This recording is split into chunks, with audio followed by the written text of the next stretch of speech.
Vamos a empezar hoy con una situación que, bueno, seguramente a muchos les sonará. Nos la plantean en las fuentes que hemos analizado. Imagina a Jennifer, una niña de 12 años. En casa no obedece, no hace los deberes y sus padres están, pues, al límite. Su solución, o más bien su esperanza, es que el colegio se encargue, que los profesores solucionen un problema de autoridad que ellos admiten no saber cómo manejar.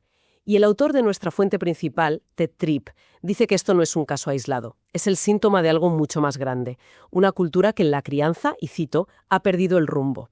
Es como si fuéramos capitanes de un barco, pero sin mapa ni brújula. Es una imagen muy potente, sí, la del barco a la deriva. Y precisamente para entender esa idea, hoy vamos a analizar a fondo los conceptos del libro Pastoreando el corazón del niño de Ted Tripp. Nuestra misión es desgranar su tesis, que es bastante radical. Él propone darle la vuelta por completo al enfoque que solemos tener. Argumenta que la mayoría nos centramos en lo de fuera, ¿no? En corregir el comportamiento, en apagar fuegos. Y él dice, no, el problema no está ahí. La verdadera fuente de todo lo que hay que guiar y entender es lo que él llama el corazón del niño, su mundo interior. Suena ambicioso, porque es mucho más fácil regañar a un niño por no hacer los deberes que intentar entender qué hay en su corazón que le lleva a no hacerlos. Entonces, ¿por dónde empieza el autor a construir este argumento? ¿Cuál es su diagnóstico? Pues mira, empieza con un análisis cultural muy interesante. Sitúa el origen del problema en los grandes cambios sociales que arrancaron en los años 60. Sostiene que se derrumbaron las estructuras de autoridad que antes se daban por sentadas. La idea del padre como el jefe de la familia, esa figura incuestionable, pues se desvaneció. Y a la vez, en el trabajo, la gente dejó de vivir con ese temor reverencial al patrón. Toda la sociedad se volvió menos jerárquica. Claro. Y me imagino que ese cambio cultural crea una brecha generacional enorme. Los padres intentan usar herramientas que quizás funcionaban con ellos, basadas en una autoridad que ya no existe, y se dan cuenta de que sus hijos hablan otro idioma por completo. Es como intentar usar un disquete en un ordenador de última generación. Exactamente. Es una analogía perfecta. El texto describe a los niños de hoy como una generación que, por defecto, no acepta un papel sumiso. Cuestionan el ¿por qué lo digo yo? Y no temen las consecuencias de la misma manera que antes. Y esto, como dice el libro, deja a muchísimos padres frustrados y confundidos. Totalmente. Frustrados y confundidos. No entienden por qué sus métodos ya no funcionan. Y esa frustración, según veo aquí en las notas, lleva a 2 callejones sin salida. O los padres tiran la toalla, básicamente, y renuncian a su autoridad. O intentan lo contrario, se ponen en modo sargento. El autor lo llama un estilo a lo John Wayne, de los años 50. Sí, y es un estilo que, según él, está condenado al fracaso. Intentar imponer una autoridad férrea, unilateral, en un mundo que ya no funciona así. Es como gritarle al viento. El resultado es más conflicto, más distancia y cero cambio real. Y aquí es donde introduce su idea central. El problema es que casi todos los enfoques modernos, incluyendo muchos de la psicología popular, se quedan en la superficie. O sea, se obsesionan con modificar la conducta, con gestionar los síntomas, pero nunca se preguntan por la enfermedad. He entendido el diagnóstico. Si el problema no es la conducta, sino el corazón, ¿cómo se supone que se aborda eso? El libro habla de pastorear. ¿Qué significa exactamente? Suena a algo más que simplemente dar órdenes. Significa precisamente eso. Es cambiar el rol de policía por el de guía o pastor. Y lo ilustra con un ejemplo que es el pan de cada día en cualquier casa con más de un hijo. 2 hermanos peleándose a gritos por un juguete. La reacción instintiva de cualquier padre es llegar y preguntar, a ver, ¿quién lo tenía primero? Por supuesto. Intenta ser justa, resolver la disputa y que vuelva la paz lo antes posible. Exacto, pero Tripp argumenta que esa pregunta, aunque sea bien intencionada, es un error de enfoque. Se centra en la justicia externa, en quién tiene el objeto. Resuelve el problema inmediato, sí, pero no enseña nada a largo plazo. La propuesta del libro es cambiar las preguntas. ¿Y qué se supone que hay que preguntar en medio de una pelea por un coche de juguete? Pues mira, en lugar de ¿quién lo tenía?, la conversación debería ir por otro lado. Por ejemplo, ¿qué está pasando en tu corazón ahora mismo que te hace querer quitarle el juguete a tu hermano con tanta rabia? Y al otro, ¿y qué pasa en el tuyo que no estás dispuesto a compartirlo? La idea es llevarles a ver que el problema no es el juguete. Es el egoísmo, la falta de generosidad o la ira que ambos están sintiendo. Se trata de ayudarles a diagnosticar su propio corazón. Uf, suena muy bien en teoría, pero en la práctica, con 2 niños gritando, me parece una conversación increíblemente difícil de tener. Exige una paciencia y una calma que no siempre se tienen. Desde luego, el autor no dice que sea fácil, para nada. Dice que es el único camino para un cambio real. Él basa toda su filosofía en un principio teológico de Proverbios 4:23 que dice: «Sobre toda cosa guardada, guarda tu corazón, porque de él mana la vida».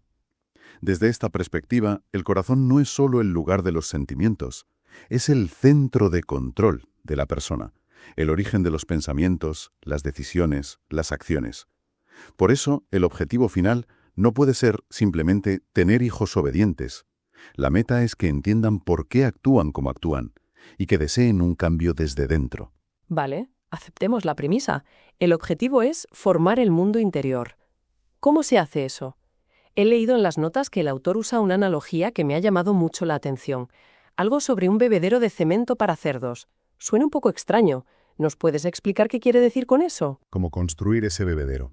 La estructura de la vida en el hogar, las rutinas, las normas, los valores, es el encofrado, el molde de madera. Y la vida del niño es el hormigón fresco que se vierte dentro. Con el tiempo, ese hormigón se endurece y toma la forma exacta del molde que lo contenía. O sea que las influencias que moldean son todo. Todo lo que conforma la vida diaria. Exacto. Son los detalles que a veces pasamos por alto. Cómo se tratan el padre y la madre entre ellos. Cómo se resuelven los conflictos en casa, a gritos o hablando. ¿Qué pasa cuando un hijo fracasa en algo? ¿Se le humilla o se le anima a intentarlo de nuevo? ¿Se valora más una buena nota o el esfuerzo que hay detrás? Todas esas cosas son el molde que va dando forma al carácter del niño, día a día. Entiendo. Pero el libro dice que hay algo aún más importante que este molde. Menciona una segunda fuerza, la orientación hacia Dios. ¿A qué se refiere? Aquí es donde utiliza su segunda gran metáfora, la de un velero. Las influencias que acabamos de describir, la vida familiar, son como el viento. El viento es importante, claro. Puede empujar el barco en una dirección u otra.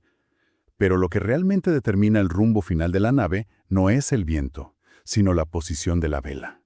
Y esa vela, para Tripp, es la orientación del corazón del niño. Entonces, la vela es lo que dirige la energía del viento. Precisamente, el autor parte de la idea de que todo ser humano es, por naturaleza, un adorador.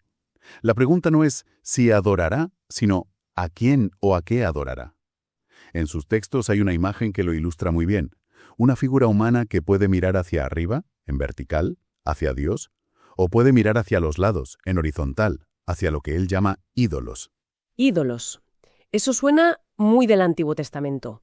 ¿Qué serían los ídolos para un niño del siglo XXI? Un ídolo en este contexto es cualquier cosa que ocupe el lugar central que según el autor le corresponde a Dios. Puede ser la aprobación de los amigos, la popularidad en redes sociales, las posesiones materiales, el éxito académico o la comodidad, o incluso el propio yo, el egoísmo. Son cosas que se convierten en la máxima prioridad y que dictan las decisiones y reacciones del niño. La tarea de los padres, según esta visión, es ayudar al niño a orientar su vela, su adoración, en la dirección correcta. Vale, entiendo la filosofía de fondo, la de guiar el corazón. Pero, en la práctica, ¿cómo se hace eso? Si los métodos tradicionales de premios y castigos no sirven porque solo se enfocan en la conducta, ¿qué propone el autor en su lugar? Pues propone un sistema que descansa sobre 2 pilares que él denomina bíblicos. El primero, y fundamental, es la comunicación. Pero no cualquier tipo de comunicación. Hace una crítica muy dura a los padres cuya interacción con sus hijos se reduce en un 80 o 90% a dar órdenes, corregir y castigar. Dice que eso no es comunicación, es simplemente control. ¿Y cómo debería ser esa comunicación rica y multifacética de la que habla? Él desglosa varios tipos. Habla de la comunicación para dar aliento, que es clave para inspirar esperanza. La reprensión, que no es un regaño cualquiera, sino una conversación seria para señalar una falta grave. La súplica, para momentos cruciales. La instrucción, para darle un marco de valores. La advertencia sobre peligros. Y, muy importante en su esquema, la oración conjunta. Es una comunicación que construye la relación, no una que la desgasta. De acuerdo, ese es el primer pilar. Pero luego viene el segundo. Y aquí entramos en un terreno que hoy en día es, como mínimo, controvertido. El libro habla de usar la vara. Para muchos, esa expresión puede sonar alarmante, incluso a maltrato. ¿Cómo aborda el autor esa controversia para que no se malinterprete como una justificación de la violencia? Es una pregunta crucial, y el autor es muy consciente de la controversia. Se esfuerza mucho en matizar qué es y, sobre todo, qué no es la vara. Lo primero que hace es condenar de forma tajante cualquier castigo físico que provenga de la ira, de la frustración, de la pérdida de control de los padres. A eso lo llama textualmente abuso malvado, y dice que no tiene nada que ver con la disciplina bíblica. Entiendo. Entonces, ¿cómo la define él para diferenciarla de ese abuso? La presenta como una herramienta de corrección, no de castigo vengativo. Es un acto planificado, calmado y que según él es un acto de fe y de amor. El procedimiento que describe es muy específico. Debe ocurrir en privado, después de una conversación en la que el niño entiende por qué lo que ha hecho es grave. No se trata de causar un dolor intenso, sino de crear una experiencia física que subraya la seriedad del asunto. Su propósito, citando los proverbios, es impartir sabiduría y eliminar la necedad que está ligada al corazón del niño. Es un acto casi simbólico para restaurarlo a lo que él llama el círculo de bendición y protección de la autoridad de los padres. Y supongo que la clave es que estos dos pilares, la comunicación y esta forma de disciplina, no pueden ir por separado. Jamás. Son inseparables. Insiste en que la disciplina sin una relación cálida y una comunicación constante es tiranía. Y la comunicación sin una disciplina clara para él carece de seriedad. La vara, en su sistema, da peso a las palabras del padre y la comunicación llena de amor asegura que la disciplina no sea cruel. Es un equilibrio muy delicado. Este enfoque cambia a medida que el niño se hace mayor. No me imagino teniendo este tipo de conversaciones o aplicando esta disciplina con un adolescente de 16 años. Totalmente. El libro describe una transición fundamental a lo largo del tiempo. En la primera infancia el objetivo es enseñar la obediencia, establecer los límites. Pero a medida que el niño crece, el foco se desplaza hacia el desarrollo del carácter. Y en la adolescencia, el modelo cambia por completo. En las fuentes se habla de un gráfico implícito. ¿Podrías describirlo? Claro. Imagina un gráfico que va desde el nacimiento hasta los 18 años. Hay dos líneas que se cruzan. Una, la de la autoridad directa de los padres, empieza muy alta en los primeros años y va descendiendo progresivamente. La otra línea, la de la influencia, empieza muy baja y tiene que ir subiendo constantemente. Al llegar a la adolescencia tardía, la línea de autoridad debería estar cerca de cero y la de influencia en su punto más alto. O sea, una transición de controlar a aconsejar, de ser una jefa a ser una mentora. Exactamente. El objetivo con un adolescente no es forzar la obediencia, sino haber construido una relación tan sólida que acuda a ti en busca de consejo.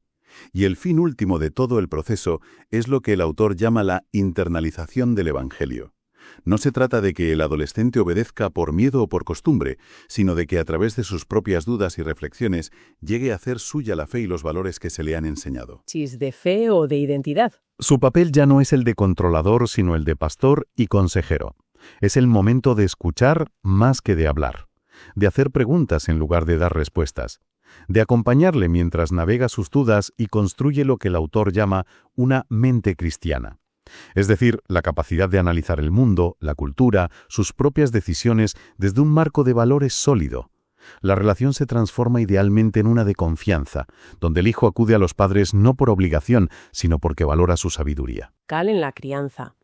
Es una invitación a dejar de obsesionarnos con la superficie, con la gestión del comportamiento, y empezar a invertir en la tarea mucho más compleja, pero según él más fructífera, de comprender, guiar y pastorear el mundo interior del niño, su corazón. Eso es. Es un enfoque que exige a los padres un enorme trabajo personal, porque no puedes guiar a alguien a un lugar en el que tú no estás. Y para terminar, más allá de estar de acuerdo o en desacuerdo con sus métodos, que son claramente controvertidos, la fuente nos deja una pregunta fundamental para la reflexión. Y es esta.